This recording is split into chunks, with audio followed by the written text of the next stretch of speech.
I am really busy in the kitchen today, and one of the projects I am currently working on is getting the 10-pound bag of onions processed. So I'm going to get both ends chopped off, cut off.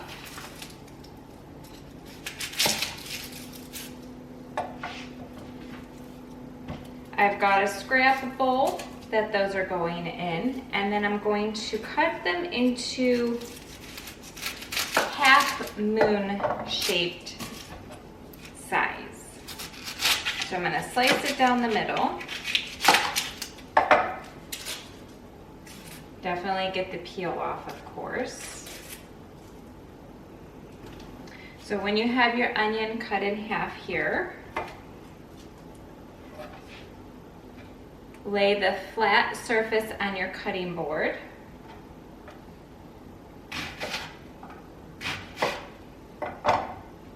Then slice into half moon shapes. I'm going to throw them here into my really big stock pot. We are going to be making French onion soup. I thought about getting my mandolin out for this, and I thought, you know, they don't need to be perfect sizes. They just need to be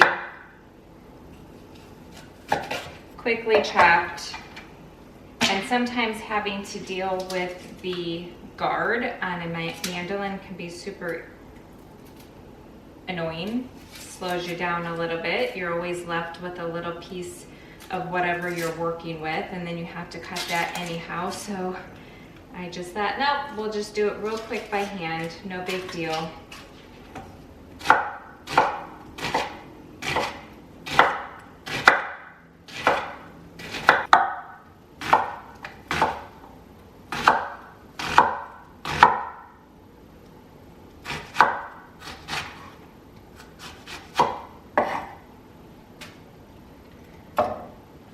Although that was not fun,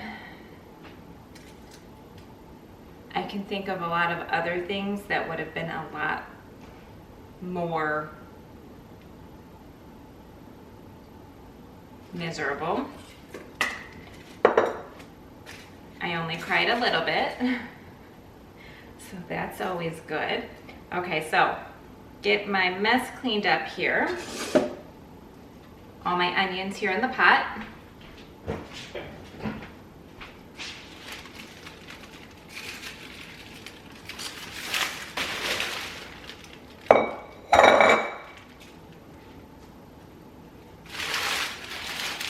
Okay. That's for my compost. Okay, so let's talk a little bit real quick about my canning process for French onion soup.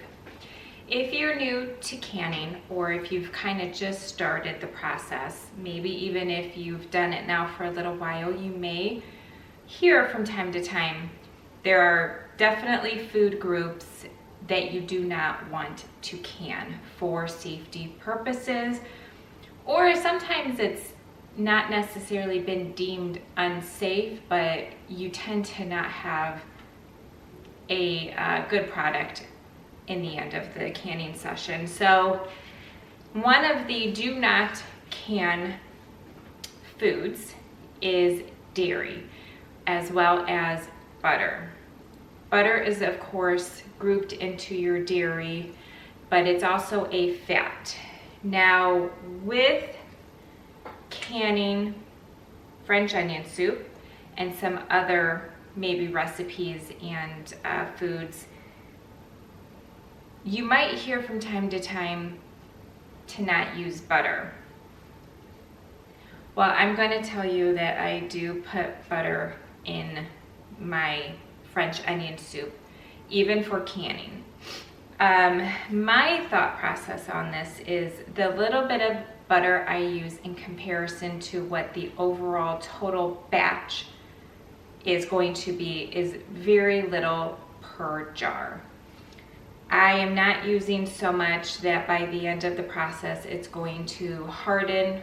It may not even harden, but on my meat jars where the fat naturally is pulled from meat. You can see it collecting on the top of the jar. You're not going to see that in my French onion soup. I don't use enough of it that it's going to impart any sort of safety concern, in my opinion. But your kitchen, you do what you feel most comfortable with. And if you want to only use some sort of an olive oil, that's fine. But we are going to be sauteing and caramelizing our onions. This is a very slow process, especially when we have 10 pounds of onions in a pot. This is going to take a little while. I don't know if you can see over here. Let's see, there's my, oh, you can. My 22 quart roaster oven is over there. I could certainly use that to caramelize my onions. It's more of a wider platform, but I actually have lard rendering down in there, so it's being used. This is going to take a while to constantly turn and get everything going. One of the key steps to a really good French onion soup is to give yourself time to make sure your flavors are developing. And of course, starting with the very first step with some sort of a fat with your onion, and in my opinion, butter and onion is probably a match made in heaven. So I'm going to start with 1 cup of butter, considering I have so many onions in here. If I feel like something is scorching later on, if I feel like maybe I need to add a little bit more of something, I can always just add a little bit of water to make sure that nothing is sticking or burning. Or I could drizzle in a little bit of oil at that point. But I am going to do 1 cup of butter and get this on a lower, medium to low heat, and just really allow these onions to cook down, develop that oniony flavor, caramelize a little bit before I consider moving to the next step. At this point, it's been on the stove for about 15 minutes. The butter has melted and the onions are starting to sweat. They are definitely a little bit softer, so we're gonna keep going until they start to caramelize.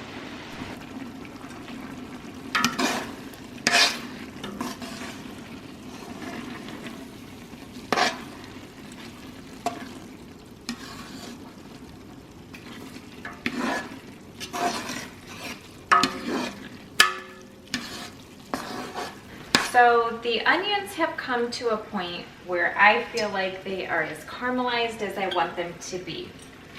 They are definitely starting to brown towards the bottom. I'm having to keep it stirred semi-constantly because I want to make sure it doesn't scorch and nothing burns at the bottom. They are most definitely softened up. They're right where I'd like them to be. The next step is adding some wine. This is kind of where some personal factors will have to take place. You can choose a red wine like I like to do, or you could do a white wine. I have seen some people actually split the difference and do both. I like red wine for several reasons. I love the depth of flavor that it gives many different types of dishes.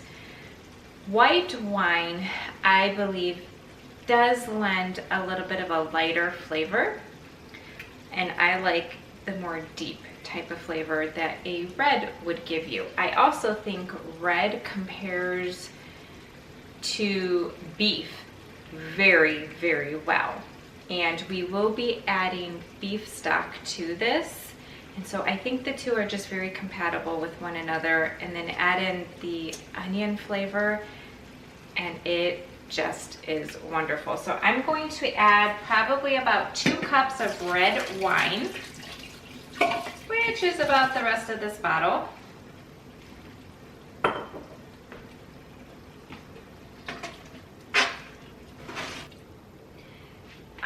Believe it or not, wine is perfectly safe to cook with intentions of canning. There are several different ball recipes. A beef, I don't know what it's called actually, but it's a beef canning recipe that you use a wine reduction type of beef stock with it. So wine is absolutely safe to use in a canning recipe.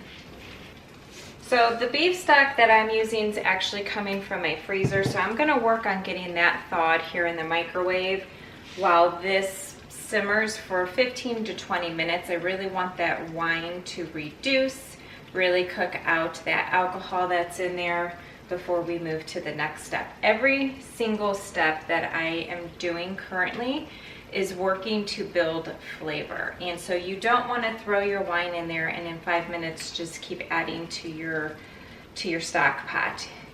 Everything you want to do slowly. Really give yourself the day to develop the flavors within your stock pot. You will thank me later. So give this about 20 minutes. It's a very low simmer right now, and just let it go and stir it occasionally. So now that that wine has reduced down and cooked, I'm adding 2 teaspoons of dried thyme. I might add a little bit more of that later on once I taste it.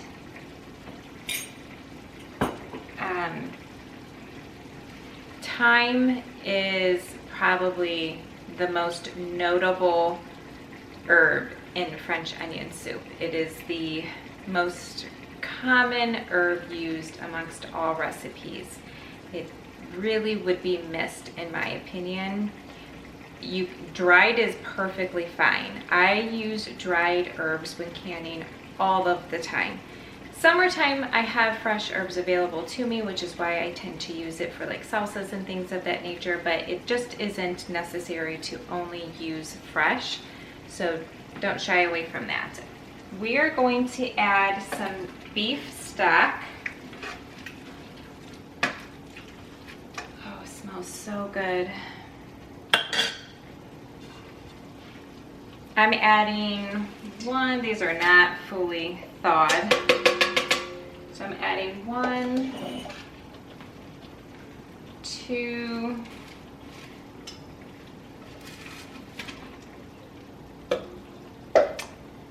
3,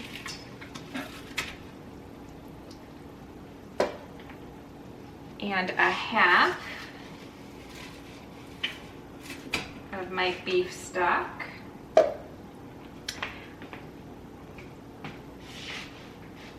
Pretty much still frozen, so I will have to wait for that to completely thaw. I am adding my secret recipe, if you will, and that is ham stock.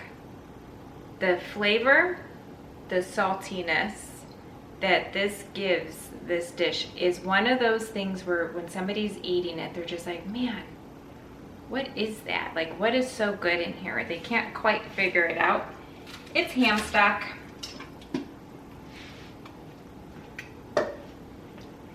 I'm going to let all of that come together. I will let it simmer for a little bit. I will taste test it, see if I need to add anything else. I do have the broth I got from Azure if I need to add more. Now I will be adding water to this. I don't want to just fill it completely with beef stock. That will definitely take up a lot of my resource. But I do want to lighten that beef flavor a little bit if need be. So we'll see how this goes. We'll let that simmer for a little bit. I will need to add some sort of a more liquid to it because I want my onion to liquid ratio be appropriate. So let's let this simmer for a little bit and we'll come back and see what it looks like. Okay, let's see where we're at with our flavor. Just getting a little bit of that broth.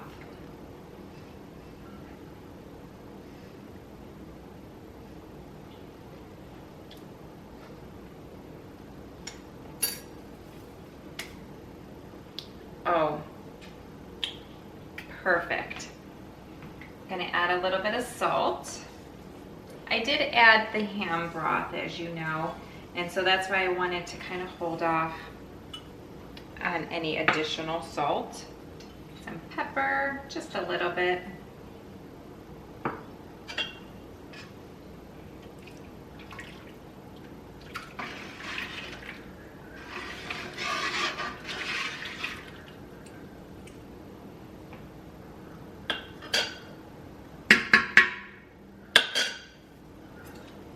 I'm going to add more thyme because I am adding some water to this, and I don't want my flavors to kind of be diluted after that. Okay, I added 4 cups of water, and I think I am going to add some more of this beef broth in here.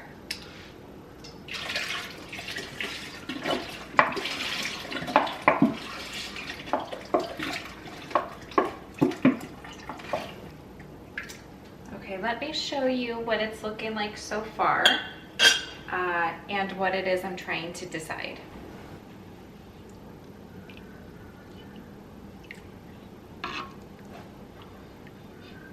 The soup is looking really good. I want to make sure I have, when I ladle everything into my jars, that I have just as much liquid as I do onion. And at this point, I have a feeling I have a little bit more onion than the liquid.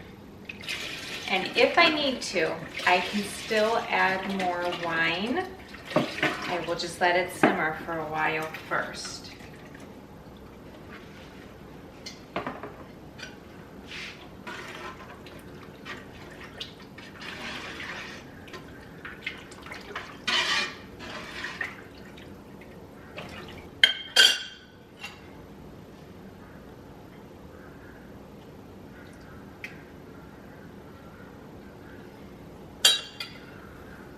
Oh my gosh, that is so good. I think that's perfect. Okay, I'm gonna let this simmer just for a little bit. I'm gonna get my jars washed, prepped. I do need to get my canners filled with water and get those up to a little, how do we say? It's been a long day. I do need to get my canners up to heat, up to temperature as well, because I am going to be working with hot food, so everything else needs to be hot. I'm going to get this over to my countertop burner and just keep it at a very low temperature just to maintain the temperature, but not really cooking it anymore, because I'm canning this soup in pints and it's going to process for 60 minutes.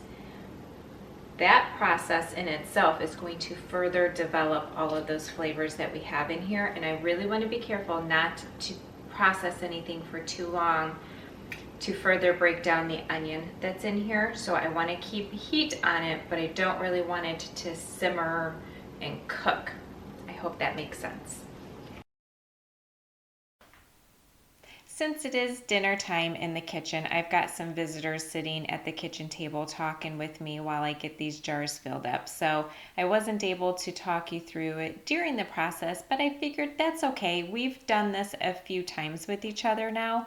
If you would like a step-by-step tutorial and you want to know, maybe if you have some questions, I will link a video where I share with you the step-by-step information on some things you really do need to know if you are new at canning during this process of filling the jar. What you still need to know, whether you're a new canner or if you've been doing this a while, I am filling my jars to 1 inch head space. I am using both wide mouth and regular mouth jars. Simply because I didn't have enough regular mouth, I had to use some of my wide, which is no big deal. They both process for 60 minutes since I'm using nothing but pints. If I wanted to can this in quarts, I would process it for 75 minutes. Since it's a soup, this is definitely where you would want to use your regular mouth jars and not your wide mouth. But considering I'm not in the height of canning season right now, I don't need to reserve any size jar over another, so it's no big deal. I'm using vinegar to wipe the rims of my jar because I did use butter, and my homemade beef broth still probably has some grease in it as well, since I of course used beef bones to make that beef broth. I'm sure there is some oil in that as well. So I'm going to just sort of fast forward through this process so you can see me filling up another jar or two. It's the same process as any other canning process. And again, go reference the video that I will link if you would like some in-depth, step-by-step tutorial on filling your jars.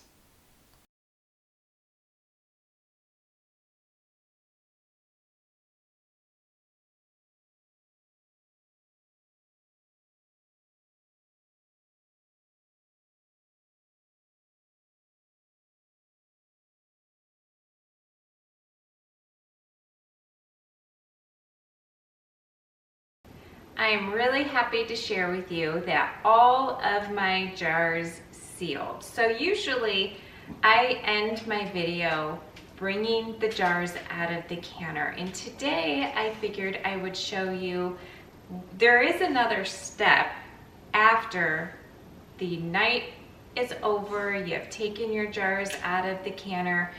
Set them on a towel or a mat of some sort. I've mentioned this before. You really want some sort of a barrier between your countertop and the hot jars. When you take these jars out of that canner, they're still moving around like crazy.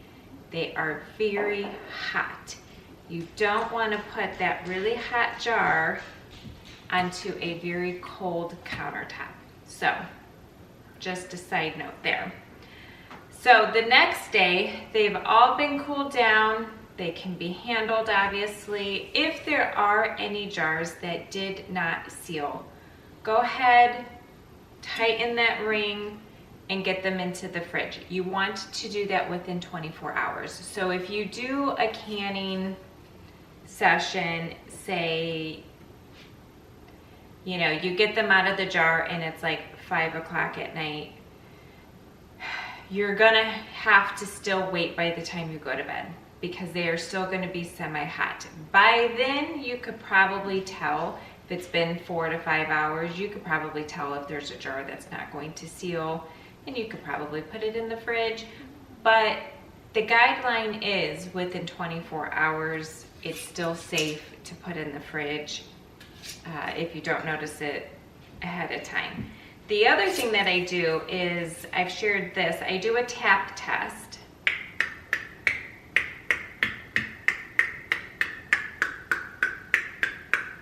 And they all definitely have that higher pitched ping. I like to do that just so I have an idea right away before I start removing any of my rings, if I might have a jar that appears to be sealed, which means the button top has sunk down. That doesn't always mean you have a sealed jar. Sometimes that just means there was enough heat to pull that button top down and it just hasn't released yet. Likely because you have a ring on it. Doesn't always happen, but it does. Once you release the ring, within so much time, you're probably gonna hear it pop again. So the next thing I do after that is I get all of the rings off, and then you can double check your jars. If you can pick them up by the lid only, and they're sealed, of course, you're not gonna have any issue. If there's one that you're sort of doubting, you know, maybe hover your hand underneath so you don't end up with a really big mess. But typically that tap sound is a really good first indicator after visually looking, of course. All right, so once we get all of the rings off, all of the bands, I will either put these in a bowl with soapy water and wash them, or because I'm lazy, I will just throw them in my dishwasher. If it's a really small batch, I'll just hand wash them. But you do want to make sure everything gets cleaned and sanitized prior to your next canning session. Just this way you know everything's clean and ready to go. These can definitely get messy. If you've had any siphoning while you were canning, I actually had no siphoning on either of the canners for this, and I was so pleased to see that. All right, once we do that, I get my sink filled with lukewarm water, just a couple inches. I'll throw some soap in there and a splash of vinegar. I'll go in with a rag and I will wash my jars all the way, the lid, the outside, rinse them, of course, from the soap, and then I'll set them on a towel to dry. So there's two main reasons that you want to wash your jars after canning. One, of course, is if there's any grease or food that came out of your jars, it's going to get onto your glass jars. And you don't want to store food on your pantry shelf. You don't want to store the jars of food with food on them. That, of course, will attract bugs. Depending where you store your jars, if you have a problem with mice, that will attract just critters and things. And then, of course, anything on the outside of your jars are susceptible to growing mold and bacteria as well. And you just don't want to invite anything like that on the jars of food. Second reason is, especially if you do not use vinegar in your canners like I do, sometimes those jars can start to get a little cloudy. If you have hard water, especially, you're going to have some cloudy jars. And so the vinegar will cut through any grease that you might have, and it will also help to clear up any of the cloudiness that might occur because of that. I can't really explain why. Well, I guess I can. I was gonna say I can't explain why I hate this step so much, but really it's just because by the time you're done, sometimes with certain canning projects, you are just absolutely over it. You're just like, oh, if I have to look at one more jar kind of a thing.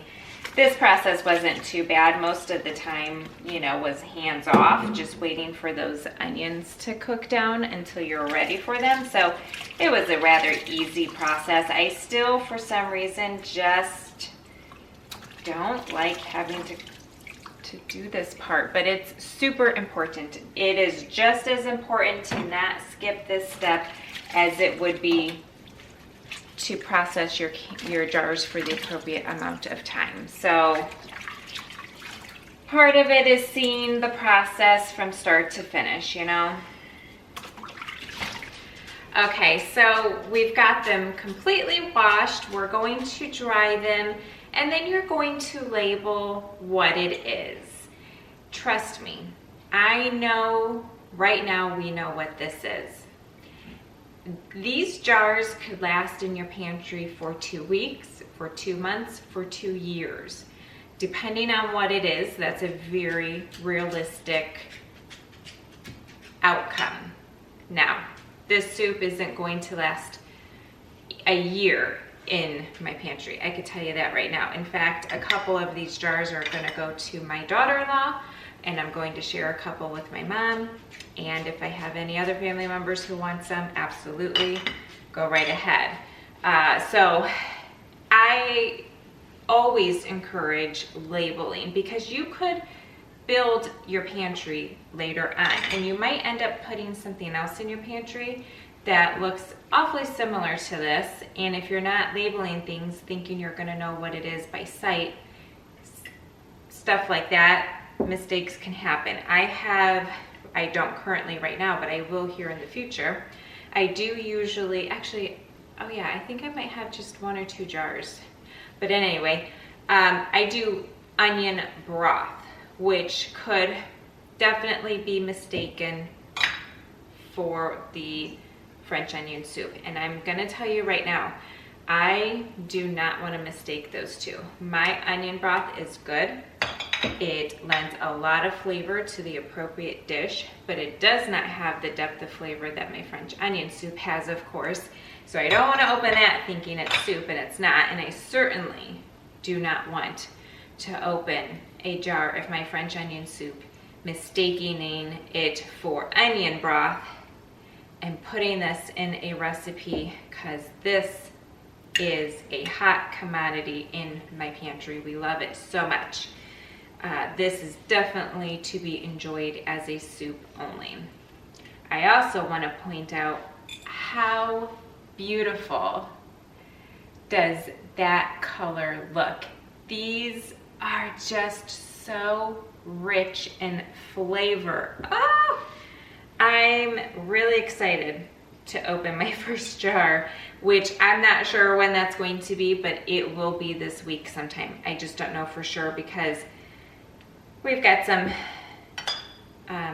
leftovers and things that I want to make sure we work through first before I open anything new or whatever. But I can promise you this will be enjoyed this week, whether it be for dinner or for lunch. And when I do that, I will take a picture of it and how I serve it with a baguette and the cheese, and I will post a picture of that on my community tab page. So if you don't check my channel and you just sort of see a video come up, go and take a look, because every now and again I do put a post on there that's not a video that you might want to interact with me, but I will certainly update you on this. Oh my goodness, I just know it's going to be so good. So that was canning French onion soup. I really hope you give this a try. You can make this and not can it. You can of course just enjoy it for dinner. You can freeze this. So if you don't can and you just kind of were intrigued on the process and you're watching this video, you can can it in, plastic containers and certainly thaw and enjoy it that way. That's what I love about certain canning recipes. There are some that you don't have to can, you can still freeze and enjoy. So this is definitely one of them. So I hope you like this video, share this video with somebody who you know might enjoy the recipe for just what it is. Please subscribe to my channel. We're starting to roll into spring, where we're going to start now adding things back into that pantry a little bit at a time before the heavy harvest season begins. And so I'd like to share some of those items with you, as well as continuing to take things out to feed the family. So I will see you next time I'm in my kitchen. Thank you so much for watching, liking, and subscribing.